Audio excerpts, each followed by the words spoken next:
Hello everyone, welcome to TCS academy.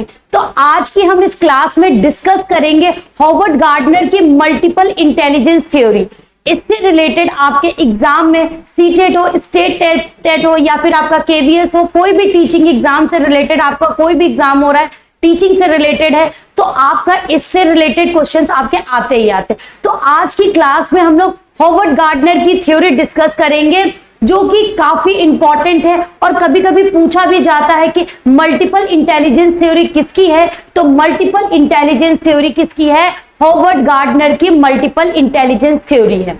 चलिए अगर बात कर ले जाए तो पहले 7 थी, फिर क्या हुआ, फिर इसमें एक और ऐड किया, फिर 8 हो गए, फिर लास्ट में एक और ऐड किया। तो आज की टाइम में मतलब टोटल इसमें 9 इंटेलिजेंस है। कितने?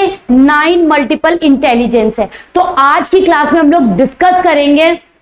देखिए जैसा कि आप पढ़ेंगे और आपको उसी से क्लियर हो जाएगा। जैसे कि पहला देखिए कि आपके पास लिखा है भाषागत बुद्धि, लिंग्विस्टिक। तो देखिए भाषागत बुद्धि मतलब वो जिसके अंदर भाषा का अच्छा कमांड होगा, जो बोलने में बहुत अच्छा होगा, ठीक है। तो जिसकी लैंग्वेज में कमांड होगी, जो अच्छे से चीजों को बोल ले रहा है, डिक्टेट कर ले रहा है। तो मतलब इसमें कवि, देखिए कवि क्या होता है?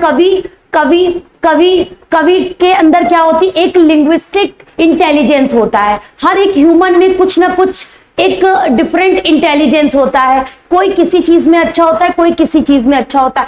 पर जिसके अंदर लिंग्विस्टिक होगा, जो लैंग्वेज में अच्छा होगा, भाषागत बुद्धि जिसके अंदर होगी, तो वो कवि बनेगा। क्या? कवि हो सकते हैं, साथ ही साथ लेखक, नेता, वकील और आदि। क्योंकि कवि का मेन बोलने का ही वो होता है। तो वो क्या होता है? उनकी लिंग्विस्टिक मतलब उनकी भाषा में अच्छी पकड़ होती है, वो बोलने में अच्छे होते हैं। तो ये आपको क्या करना है? सिंपली एग्जांपल्स याद रखिए। अगर आप एग्जांपल्स याद रखेंगे तो आपको जब भी क्वेश्चन स्टेटमेंट बेस्ड आएगा, स्टेटमेंट लिखा होगा, आप इजिली उसमें से बता ले जाएंगे कि राइट आंसर क्या है। तो देखिए, तो पहली तो हमारे लिंग्विस्टिक आ गई, जिसमें लैंग्वेज और भाषा की अच्छी पकड़ होगी। वो क्या? लेखक बनेगा, कवि बनेगा, नेता बनेगा या फिर वकील बनेगा। और भी चलिए अगर बात कर ले स्थानिक बुद्धि, जिसको बोलते हैं स्पेशियल इंटेलिजेंस। देखिए स्पेशियल इंटेलिजेंस जैसे कि देखिए हमें आर्किटेक्चर का एग्जांपल ले ले। जैसे कि अगर घर बनाना है तो हम लोग घर बनाने कितने लोकेशन, मतलब उस प्लेस में कैसे घर को बनाना है, कैसे चीजें सेट करनी है, कैसे कमरा निकले, कैसे, मतलब उसमें सारी चीजें जो डिटेल में होगी, उसके अंदर इस आर्किटेक्चर वगैरह जो होते हैं उनके अंदर स्पेशियल इंटेलिजेंस होता है, ठीक है। तो वो क्या? चित्रकार हो गए, मूर्तिकार हो गए, मानचित्रकार हो गए, तो उनके अंदर स्पेशल इंटेलिजेंस होगा। अगर रोड पे भी हम चल रहे हैं, ट्रैफिक बहुत है, तो कैसे कैसे निकालना है, कुछ लोग बहुत तेजी से निकाल लेते हैं, तो उनके अंदर क्या होती है? स्पेशल इंटेलिजेंस होती है। उनको पता है कि कितनी जल्दी, मतलब कितने स्पेस में वो निकाल ले जाएंगे। तो वो लोग स्पेशल इंटेलिजेंस में अच्छे होंगे। अगर बात कर ले शारीरिक गतिक बुद्धि, शारीरिक गतिक बुद्धि क्या है? जो बॉडीली कॉन्स्टिट्यूट, जिनका बॉडी पे बहुत ज्यादा कमांड होगी। जैसे कि डांसर्स हो गए, जो डांसर्स होते हैं उनको, वो क्या होते हैं? बॉडीली काइनेस्थेटिक होते हैं, वो डांसर बनेंगे। या तो स्पोर्ट्स पर्सन, क्रिकेटर वगैरह ले लीजिए, जितने भी स्पोर्ट्स पर्सन होंगे, तो वो क्या होगा? उनके अंदर बॉडीली काइनेस्थेटिक इंटेलिजेंस होता है। क्लियर है? नेक्स्ट अगर देखा जाए तो नेक्स्ट आते हैं संगीतात्मक बुद्धि, म्यूजिकल इंटेलिजेंस। अब देखिए जिसके अंदर म्यूजिकल, वो नहीं जैसे कोई भी गा रहा है उसके अंदर म्यूजिकल इंटेलिजेंस नहीं है। जो म्यूजिकल, जैसे कोई सिंगर है, उसके अंदर म्यूजिकल इंटेलिजेंस पाया जाएगा। म्यूजिकल कंपोजर के अंदर, साथ ही साथ गायक और वादक। मेरा मेन पर्पस ये था कि मैं एग्जाम्पल्स आप लोगों को दी हूं, ताकि एग्जाम्पल्स आपको ध्यान रहेगा तो आप क्वेश्चन पे आसानी से चले जाएंगे। आपको जो भी क्वेश्चन आएगा आप आराम से उसका आंसर कर देंगे। नेक्स्ट तार्किक गणितीय बुद्धि। अब देखिए तार्किक, जिसके अंदर लॉजिकल, जो मैथ्स में बहुत अच्छा होगा, साथ ही साथ कैलकुलेशन में बहुत अच्छी पकड़ होगी। तो उसकी जिसकी कैलकुलेशन अच्छी होगी, तर्क करने की क्षमता अच्छी होगी, प्रॉब्लम सॉल्विंग स्किल अच्छी होगी, तो वो हमारे लॉजिकल मैथमेटिक्स में, इसमें क्या हमारे वैज्ञानिक आ गए, साइंटिस्ट वगैरह आ गए, गणितज्ञ आ गए, साथ ही साथ अर्थशास्त्री आ गए। तो ये आपके एग्जाम्पल है लॉजिकल मैथमेटिक्स मतलब तार्किक गणितीय बुद्धि। क्लियर है? अगर बात कर ले ये दोनों से रिलेटेड बहुत ज्यादा पूछा जाता है। एक है जिसमें आपका व्यक्तिगत अन्य बुद्धि, जिसको बोलते हैं आपका इंटरपर्सनल।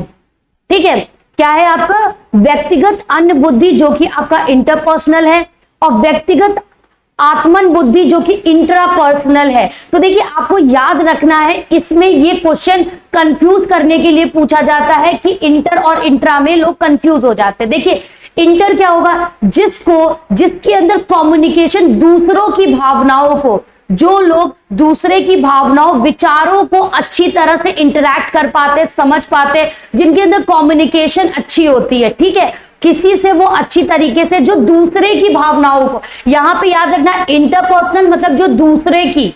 ठीक है, जैसे कि मनोवैज्ञानिक हो गए, नर्स हो गए, टीचर्स हो गए, अध्यापक हो गए, तो उनके अंदर क्या होगा, इंटरपर्सनल होगा। इंटरपर्सनल जो दूसरे की भावनाओं को समझ सके, इंटरैक्ट कर सके। बट इंट्रापर्सनल क्या हो, जो खुद की, जो सिर्फ खुद में, जैसे कि दार्शनिक, धर्म नेता और जो काउंसलर्स होते हैं, जो सिर्फ खुद को ही वैल्यू देते, जो सिर्फ खुद की ही मतलब भावनाओं को समझ पाते, खुद की चीजों को समझ पाते, तो वो आपके इंट्रा आ जाएंगे।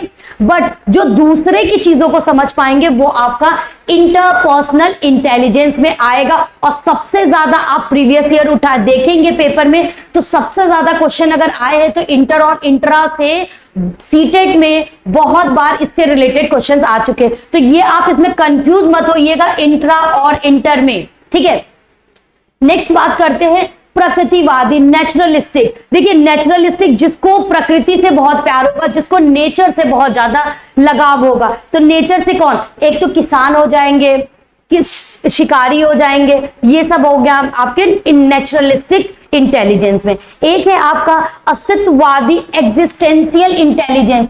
इस इंटेलिजेंस में क्या है, लोग जैसे कि ऐसे होंगे जो तमाम क्वेश्चन पूछते होंगे कि ऐसा क्यों है, ऐसा है तो कैसे है।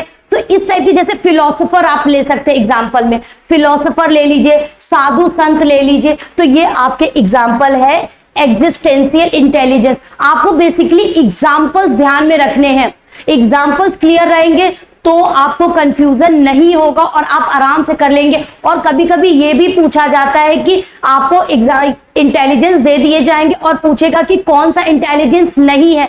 तो आपको ये पता होना चाहिए कि linguistic, spatial, bodily, musical, logical, intra, inter और साथ ही साथ आपका नेचुरलिस्टिक और एग्जिस्टेंशियल इंटेलिजेंस, ये टोटल 9 इंटेलिजेंस है। और ये आपको ध्यान में रखना है। कभी कभी सीधे यही क्वेश्चन आ जाता है कि which of the following is not a multiple theory of intelligence, कौन सा नहीं है।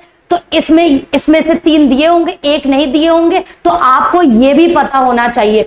तो आई होप आप लोगों को समझ में आया होगा। बस आपको पकड़ किस पे रखनी है, एग्जाम्पल्स ध्यान में रखने हैं और कितने हैं, 9 टोटल है वो ध्यान में रखना है। साथ ही साथ सभी के एग्जाम्पल्स को ध्यान में रखना है, क्योंकि अगर आपको एग्जाम्पल्स पता होगा तो आपको इतना पता होगा कि किसके अंदर मतलब कैसी इंटेलिजेंस पाई जाती है। तो देखिए हर एक व्यक्ति एक दूसरे से डिफरेंट है, एक दूसरे से अलग है। किसी के अंदर कोई चीज अच्छी है तो किसी के अंदर कोई चीज अच्छी है। तो मतलब ये इंटेलिजेंस पे है।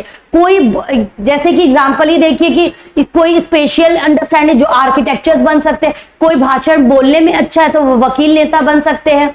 कुछ लोग म्यूजिक में बहुत अच्छे होते हैं, सिंगर बन जाते हैं। कुछ लोग बॉडी में बहुत अच्छे होते हैं तो डांसर्स बन जाते हैं। तो आई होप आप लोगों को समझ में आया होगा, अच्छे से क्लियर हुआ होगा। आपने ये थ्योरी पढ़ी, अब इससे रिलेटेड आप क्वेश्चंस करेंगे तो आप लोग डेफिनेटली आंसर्स को सही कर पाएंगे। मिलेंगे फिर नेक्स्ट थ्योरी के साथ, तब तक के लिए बाय बाय।